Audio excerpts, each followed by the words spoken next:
Olá, bom dia, tudo bem? Vamos para mais um Bom Dia Mai, aquele nosso bate-papo sobre todos os assuntos que impactam os mercados domésticos e internacionais.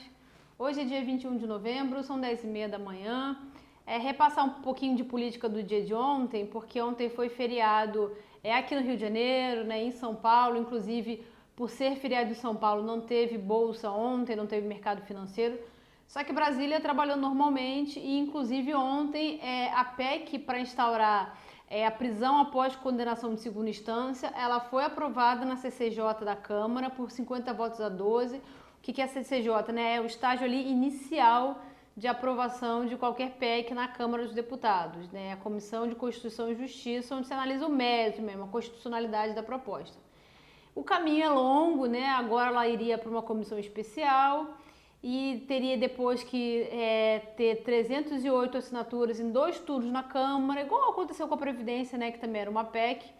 E aí passa para o Senado, onde tem comissão especial, maioria qualificada em 2 turnos também, para depois ter uma sanção. Então, assim, só para ilustrar o quanto é difícil, o quanto a tramitação é longa e quanto isso não fica para esse ano, né? E aí, na medida que não fica para esse ano, vem o recesso, a gente volta do recesso parlamentar em fevereiro. Será que isso ainda tem apelo para continuar aí tramitando ou vai acabar morrendo? Então, assim, de qualquer maneira, também tem parlamentares que são resistentes ao tema, então é a conferir mesmo, só mesmo porque desde a soltura do ex-presidente Lula, né, alguns congressistas trouxeram o assunto da pauta da PEC de condenação à prova de segunda instância como principal, e aí o primeiro resultado dessa questão foi agora ontem, o primeiro passo mesmo, que foi a aprovação da PEC na CCJ da Câmara. É muito mais importante destacar que a PEC paralela da Previdência, aquela que inclui estados e municípios na reforma da Previdência, foi aprovada em 2 turnos no Senado, na terça-feira, o mercado já estava fechado, e segue para a Câmara. E aí isso seria um motivo ali para os mercados comemorarem, né, porque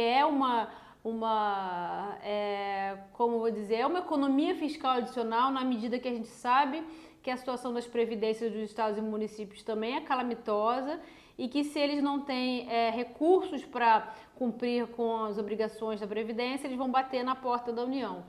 E aí o mercado só não está reagindo tão bem porque o Rodrigo Maia ontem destacou a grande resistência do projeto na Câmara dos Deputados, que é a segunda fase agora, né, da PEC paralela da Previdência. De fato, não tem nenhuma novidade nisso, porque o texto original do governo, ele trazia os estados e municípios dentro da reforma. E foi exatamente a Câmara que os retirou. Então, é claro que existe sim uma resistência da Câmara com a pauta, mas assim, o Rodrigo Maia é a cabeça ali liberal, né, dentro da Câmara. Então, se ele já coloca aí esse freio, essa resistência, é claro que a coisa muda e o humor fica bem prejudicado. Na parte econômica, ontem o presidente do Banco Central, Roberto Campos Neto, ele esteve na comissão mista de orçamento da Câmara dos Deputados e a exemplo da participação dele na CAI do Senado na terça-feira, ele reiterou ali aquela relação entre câmbio e inflação. E que relação é essa, né? Ele obviamente foi perguntado pelos senadores na CAI na terça-feira sobre essa escalada do dólar e os efeitos na política monetária. E ele disse exatamente o seguinte: o Banco Central não age no câmbio para nenhum nível, ou seja, não fica desconfortável com o nível do câmbio e age comprando ou vendendo papel, né? O que ele faz se ele vê alguma disfuncionalidade no câmbio, ele opera. Se não existe disfuncionalidade no mercado cambial, o câmbio é flutuante e assim ele fica. Pois bem, o câmbio flutua, a taxa de câmbio pode se depreciar muito, subir, e se ele vê algum impacto desse câmbio depreciado nas expectativas de inflação, aí sim ele age, mas via política monetária, ou seja, via juros.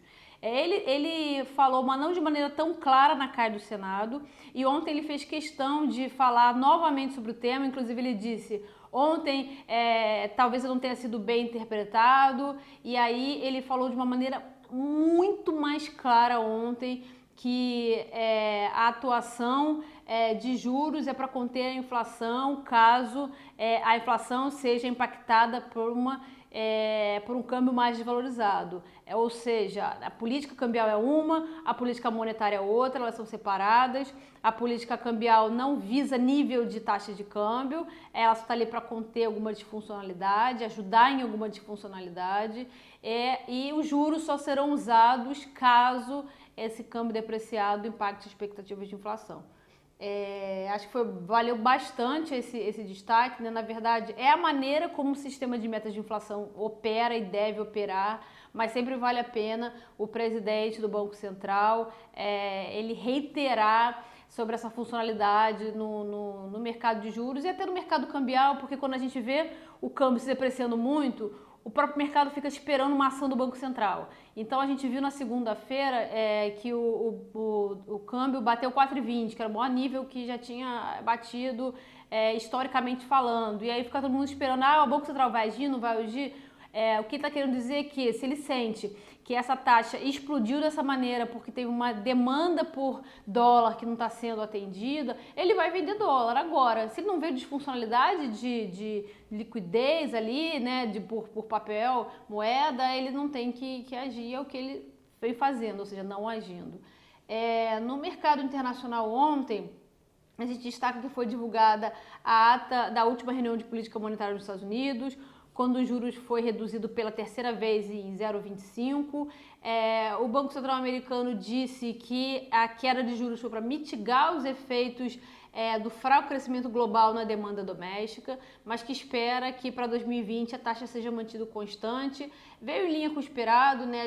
A gente até nem imagina agora, por exemplo, um quarto movimento de queda na reunião de dezembro, mas também foi bom que alinhe expectativas.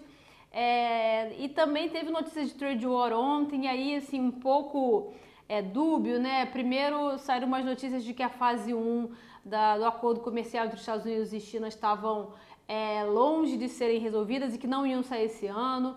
E aí no overnight tiveram duas notícias desdizendo essa primeira informação. A primeira, o top negociador de Pequim disse que está cautelosamente otimista, sim, com uma resolução do acordo, enquanto um porta-voz do Ministério de Comércio chinês disse que são ruídos não confiáveis, tudo que se refere aí a uma não conclusão do acordo.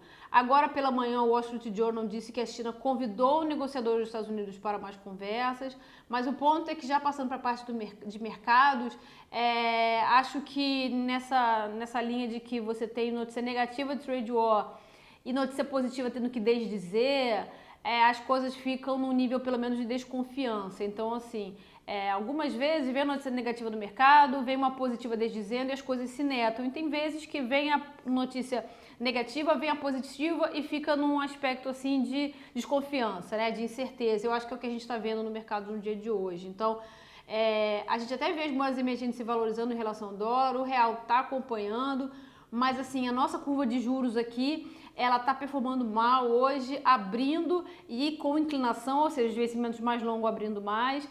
E imagino que seja um misto aí de dúvidas com trade war, um pouco também dessa coisa do Rodrigo Maia ser um impeditivo para uma PEC que promete mais fiscal ainda, né, não ajudando a PEC paralela.